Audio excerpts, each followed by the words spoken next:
Mr. Chair, I yield 3 minutes to the gentleman from Michigan, Mr. James. Gentleman is recognized. Thank you, Mr. Chair. I would like to start off by applauding my colleagues for including language in H.R. 1 that reaffirms our nation's commitment to protecting freshwater resources, especially the Great Lakes. This bill upholds our commitment to protecting our natural resources in Michigan and upholding the ban on oil and gas development in our Great Lakes. We're blessed with rich waterways and have an obligation to protect them.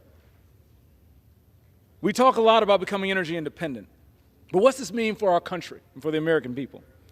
It starts with access to essential resources without relying on the goodwill of foreign nations, especially our adversaries. Mining is essential to our energy strategy and manufacturing independence. Without independent, secure, safe minerals, there is no manufacturing independence. Worse, there's no national security.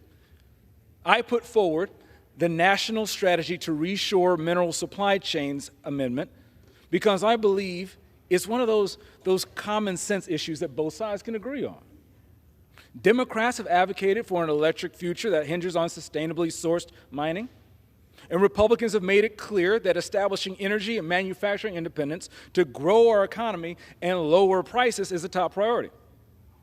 I've actually found a bipartisan partner in the White House. Last week, I asked Secretary Blinken whether he'd be open to participating with me on legislation to create a 21st century national strategy to strengthen the American industrial base, to reshore our critical minerals, and end slavery in our supply chain. His answer? We welcome working with you on that. This amendment is a practical step toward that goal. To the Chinese Communist Party, my amendment signals that America is done being taken advantage of. To the rest of the world, it shows that America stands strong and strategically to hardworking Americans. It means lower costs and more money in their pockets.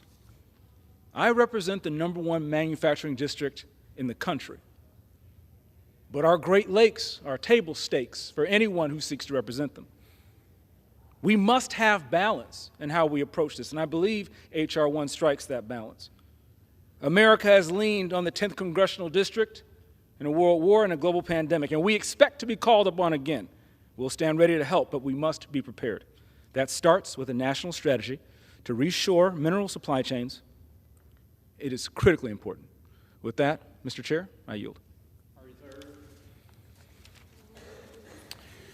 Gentlewoman from New Mexico, you're recognized.